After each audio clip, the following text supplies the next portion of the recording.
Hello and welcome to our Scaling Skills speaker series. I'm Terry Dockery.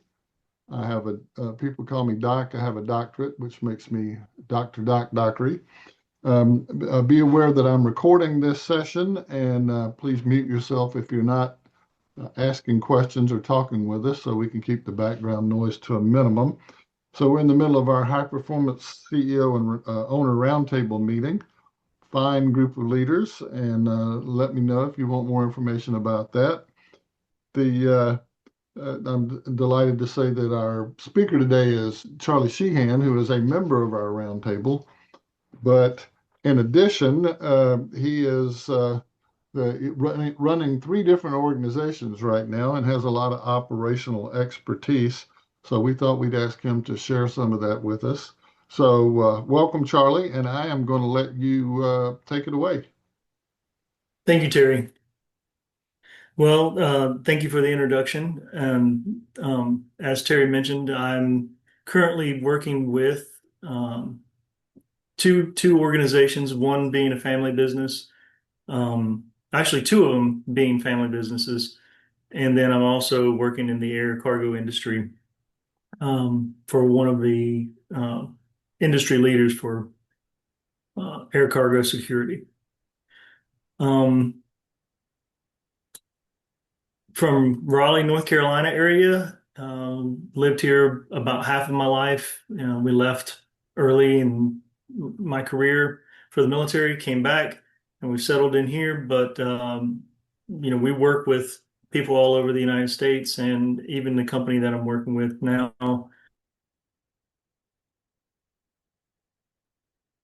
we're doing some international business in Europe as well. All right. One of the things that I'm going to talk about today is, and this is from my personal experience, um, but this is the top lessons that I have learned and what's been most impactful to me um, in business operations. Um, some of this, isn't going to be textbook right out of, uh, or theory. It's going to be stuff that has been implemented and that I have seen and that, things that have worked for me. Anytime you're working with a new business, the company that I work for, we started out 8 years ago, brand new to the industry. It was a brand new concept that was spearheaded by the government. We were a third party contractor working for the government in the air cargo industry. And um, to be honest, a lot of us just didn't know what we were doing. We had the business experience, we had the theory from education, and several of us have, MBAs and doctorates. But this was a new industry that we were going into, and so we had to really kind of cut our teeth as we were progressing. Started out as a small business with about 50 employees, and I couldn't tell you today how many employees we have working for us. Thousands. Um, as I mentioned, we started out as a new business, and like with many new businesses, there's countless challenges and obstacles that we encountered. Um, the first 3 to 5 years, everybody knows with any startup business, that's considered the make or break years. Um, what we figured out and what I discovered is it was really important for me to realize that challenges that they're always present, and they're always going to continue to happen as your business grows. Those challenges sometimes tend to grow as well. And so because of that, it's really important for businesses, even after they've made it past the 3 to 5 year mark, for them to make sure that their operational practices are strong and that they're coupled with a very healthy cultural foundation. Um, this is going to be important for you, especially as your business starts to grow and become, you get more and more employees, more responsibilities. Growth comes with a lot more headaches as well. So with that, we're going to go into what are the top five things. And the first thing that I found extremely important with any business, not just the startup, is making sure that you hire the right people. Um, as it says here on the slide, your employees are going to be they're a key part of your cultural development. And so starting out with the right people is going to be part of laying that foundation as your company grows. It's important that as you select employees, select them for the that the fact that they align with your mission and your core values. Um, a lot of times, employers will hire new employees based on skill. Um, I recommend you hire deliberately for alignment, and that alignment needs to be with your core mission and your core values. Um, Everybody, I'm sure a lot of us have heard the quote from Anthony Bourdain.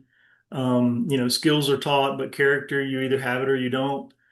Um, that's really important to remember that as your organization grows, your culture can sometimes begin to dilute. And it's really important that you be intentional in reinforcing what your culture is. Leaders, especially in the in the business world, leaders need to make sure that they're codifying what their culture is and that they're modeling it, not just saying, these are our core values, but actually implementing them in their daily activities. Um, because your employees are watching you, and so they're paying attention to what it is that you're doing. Um, Let me go back to the next slide. Um, the next thing, clarity beats complexity. Um, be clear, communicate what your mission, vision, and values are. Um, because if you don't communicate clearly what those values are, you leave the door open to interpretation. Um, and especially when your team is growing, when your business is growing, you want to make sure that your team is aligned during that rapid growth because what we don't want is for individuals making individual ideas or interpretations, and again, diluting what your core values are. Nail it home, be clear, and avoid complexity. What I mean by avoiding complexity is there's an acronym called KISS, and that stands for Keep It Simple, Stupid. Um, a lot of times as businesses grow, there's a tendency to reach out and try to get the latest and greatest systems, the most expensive platforms, um, and whatever else, what other gimmicks are out there. And that's great if you have money to burn. But most businesses, we try not to just throw money away. Um, and what you really figure out in the end is a lot of times what you're buying and the upgrades that you're receiving, whether it's a new system or a new platform, training platform, you're basically buying the same old stuff, the same old ideas. It's just wrapped in a new shiny label. You know, um, some examples of shiny labels that people fall for. I like to use, like candy bars, for example. Score and Heath candy bars they're made by the same company. They're just wrapped in different labels. Other examples are Milky Way and Mars. Um, Three Musketeers and Milky Way are basically the same candy bar. Kit Kats also manufactured in the U.S. Um, but by the Hershey Company, but in the UK it's manufactured by Nestle. Um, as you can see, I mean, you can see similarities like this even in the car industry. A lot of cars look the same when you get inside of them. So the point I'm making here is don't just go out and spend money on a process or on a system, um, and make things difficult and constantly upgrade what you already have that's working. If it's working, keep it simple.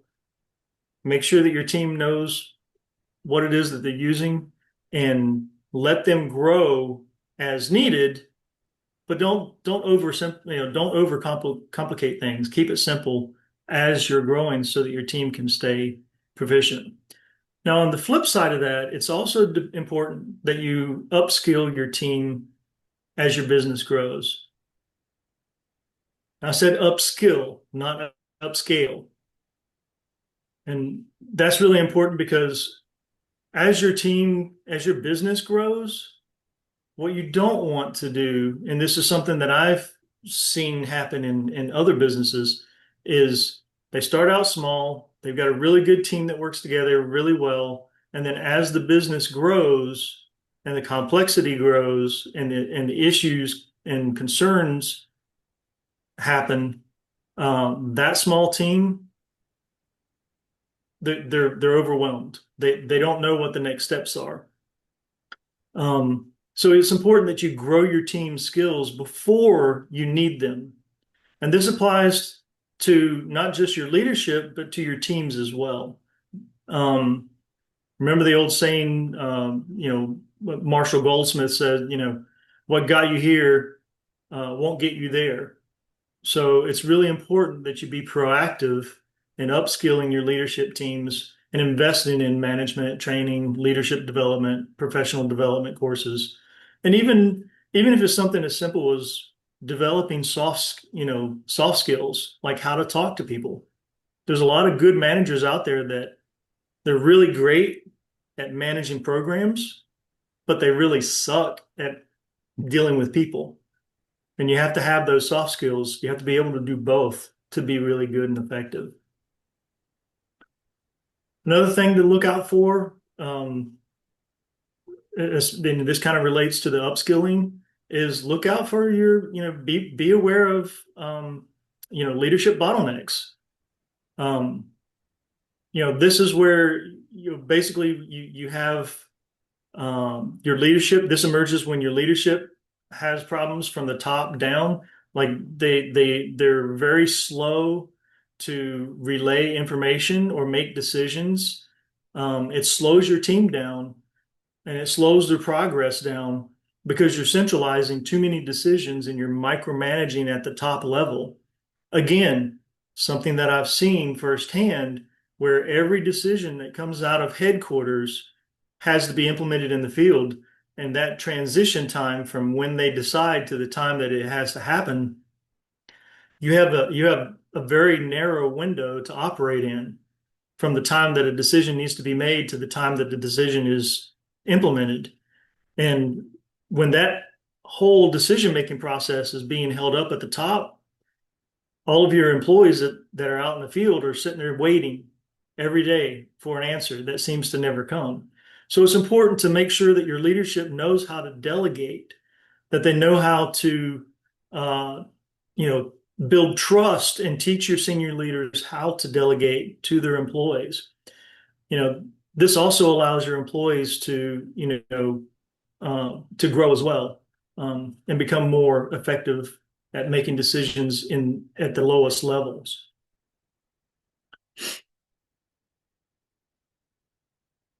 Next thing is the performer's paradox.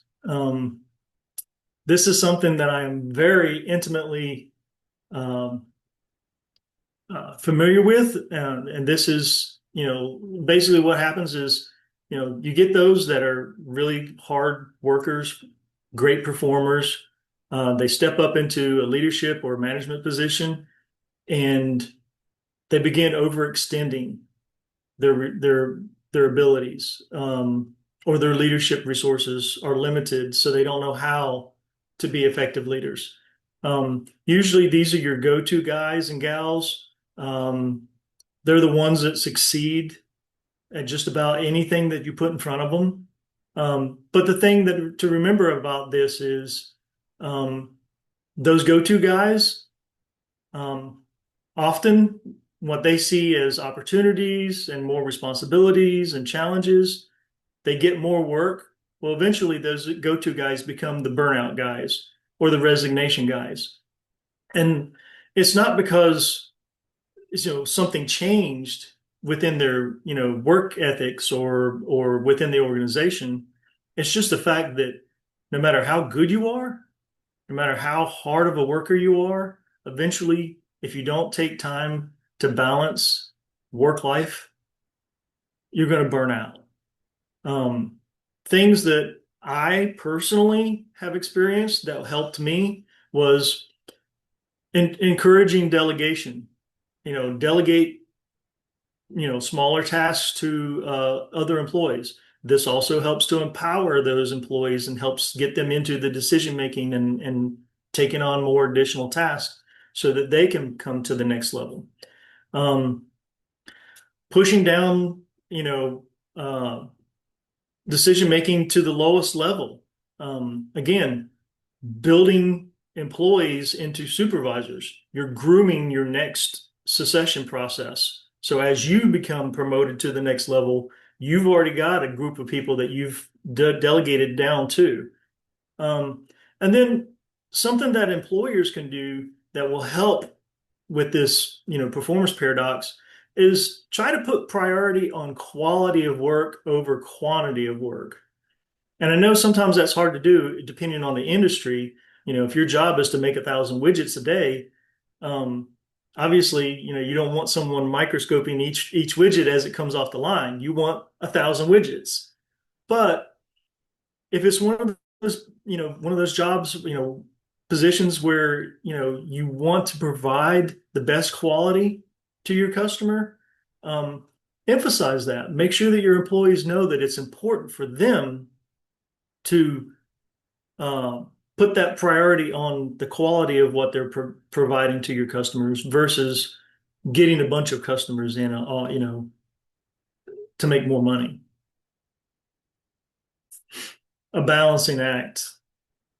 This I kind of touched lightly on when I talked about work-life balance, but from an employer standpoint, this is a mistake that I've seen is not scaling with a purpose. It's extremely important that when you're upscaling or when you're doing mergers and acquisitions, you do it with the purpose of improving your business. Don't take on more just for the sake of taking on more work or you know to take out the competition, so to speak. Uh, Growth can put an enormous amount of strain on even the strongest team members, and I'll be the first one to tell you. And Terry remembers me, calling him on several occasions over the last few years saying, "Hey, I messed up. I missed my anniversary, or my daughter's birthday. They're having a birthday party in the living room, and I'm in there on my, being a keyboard warrior. 3 o'clock a.m. Um, work sessions trying to get stuff done. Again, those high performers, the guys that are going to make it happen regardless, if you're bringing in more work just for the sake of bringing in work and not growing with a purpose, you're going to end up burning those guys out. And again, encourage, a healthy work-life balance. This is going to actually, it'll build a better workforce. Um, because what you're doing is as as you show importance on a healthy work-life balance, what happens is your employees, it boosts their performance, and it also helps in their leadership abilities as well.